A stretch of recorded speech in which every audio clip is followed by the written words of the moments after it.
Hey guys, welcome back, and today what we have in front of us is the same exact Polo that we reviewed, but this time it is the automatic variant. That's why this is the GT variant, so you have the GT batching over here. From the exterior, if you see, there's nothing changed. It's exactly the same, except that was a red and this is a white. You only get a couple of GT batchings all around the car, like on the C-pillar and at the back as well. Now, this being the BS6, you also have that ugly looking BS6 sticker at the back, but yeah, that's by Volkswagen. So it's no point us going around the car because it's exactly the same with the interior as well. I'll just show you the interior. Yes, that's how it is. It's exactly the same. You have the infotainment system in the center, you have your flat bottom steering wheel, you have the same seats as well. So basically nothing has changed, but what has changed is this, the gearbox, now from a DSG to a torque converter.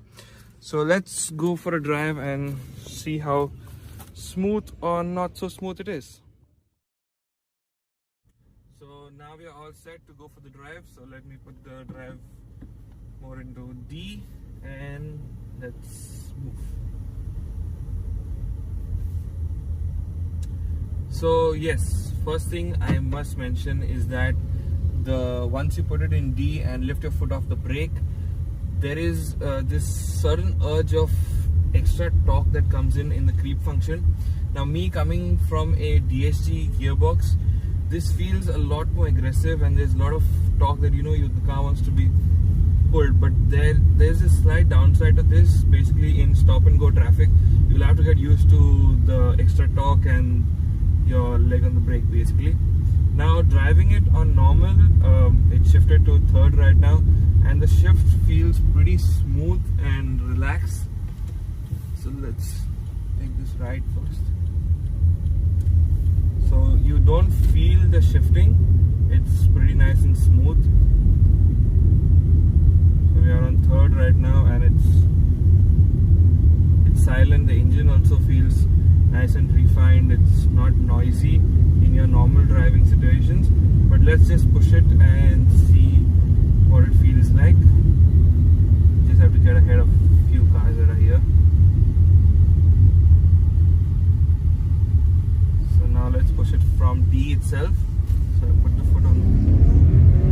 So you see that there's extra torque that's coming in, but on the higher revs, yes, it does feel like it's a 3-cylinder engine. So that's when the sound comes in, that okay, from say 4,500 RPM onwards, there's a lot more sound that creeps inside the cabin, and it does feel like a 3-cylinder. But below that, you don't really realize that there's a 3-cylinder under the hood. Now let's put it in sports and see. So you do get pushed in the seat. Yes, you do get pushed in the seat, and you've got to slow down. So overall, I would say this car is a nice car for your daily driving. Even if you want to push the car around, yes, it does. You can do that. But yes, over higher RPMs, you do feel that yes, this is a 3-cylinder engine, and there is a slight lag in the gearbox, especially on like higher revs. Let's try it in manual, by the way. Let's see how this is. So we're down to the first gear and rev all the way. Yes, I felt that there is a lag between the shift and the change in the gearbox, which wasn't there in the DSG. So that's one thing to note. But other than that, I would say for your normal drives or stuff like that, it's pretty good. And you have a nice suspension. Now, I think they have softened the suspension a bit, so it glides over bumps much better compared to the stiffer suspension. But yes, the stiffer suspension was better around corners. This, we didn't ride around corners, but your normal driving over speed breakers, over potholes and stuff are really, really smooth. So now we're going over one. It just soaks up the bumps perfectly. So I think that's about it on the GT TSI. We don't have a lot more to speak about it. The main point was the gearbox. Okay guys, so moving on to the Polo Automatic. So gone is the DSG, in is the new automatic. So my first observation is, of course, the creep function, and I have to say that compared to a normal automatic, the creep function in this is a bit on the aggressive side. You know, like the moment you get your foot off the brake and you don't even have to press the throttle, and the thing just starts shooting away. So yeah, you will have to get used to that in stop and go traffic. Second observation is, yes, I mean, it's gone to a torque converter from a DSG. Now, is it any good? Now, in my opinion, yes, it's good, and I'm not going to be like a biased thing and like say that all new things are good, but I genuinely like this gearbox for the simple reason is that I think the GT badge that's there on this car, now GT stands for Grand Tourer. The DSG, in my opinion, was a bit on the sportier side. You know, it like wanted to shift. It wanted the car to be driven like enthusiastically. This is a much more relaxed gearbox. This is much more smoother. The shifts are nice and relaxed. I mean, those long distance drives and this are going to be much more comfortable as compared to the DSG.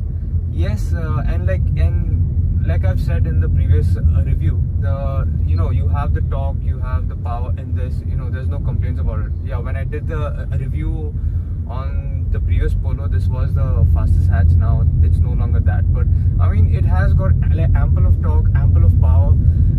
The gearbox, in my opinion, I would pick this over the DSG. Simple reason being, you cannot really use the DSG and its power all the time. I mean, that thing was a bit of a sports car, so to speak. This is a much more daily driving car, like, you know. And yes, I know, like, I do not like those aggressive shifts and all that, and when you drive it in traffic and all, you want that relaxed driving and all that. Yes, sometimes you want to throttle it down and you want those fast changes. This thing will do the job. I mean, there is a bit of a lag, but I mean, it's not horribly noticeable. Like, it's not like an AMT. I mean, the lag is there, but it's not bad. That is what I'm trying to say. I mean, it will shift fast, not as fast as the dual clutch, obviously, but I mean, for your daily driving, for this long distance cruising, I mean, this is much better than the DSG, in my opinion. And if you would ask me whether I would pick the DSG or this, I mean, considering the roads that we have, the traffic that we have to deal with, the cows, the dogs, the human beings, I mean, this makes perfect sense. I mean, it's much more relaxed, and you know, as like age advances, and you know, you will not want that sporty driving all the time. You know, you want to like after a hard day at work, you want to go home chilled out. You know, you want that nice drive, you want a bit of a sporty drive, you can do that. And yes, I think this is, and for me, the GT badge makes sense now, because Grand Tourer, this gearbox is meant for touring. I think the DSG that was there previously, I think they should have maybe Volkswagen got the batching wrong in the first place. I mean, that should have been like some sports variant or something, because the GT badge makes sense now with this gearbox. This is the perfect GT that it was supposed to be, or it should have been right from the start. And yes, that is all that I have to say. This GT makes much more sense to me than the one with the dual clutch. But I mean, if you're a hooligan and want to like hoon around, yeah, I mean, I'm sure there'll be plenty of DSGs on sale.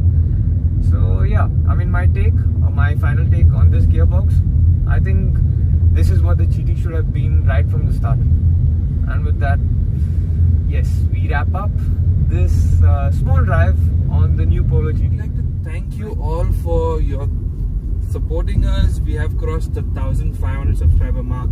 We have almost reached 1,600 actually. We haven't been putting out a lot of content, but we have lots in store for you. So stay tuned for that. See you next video. Bye bye.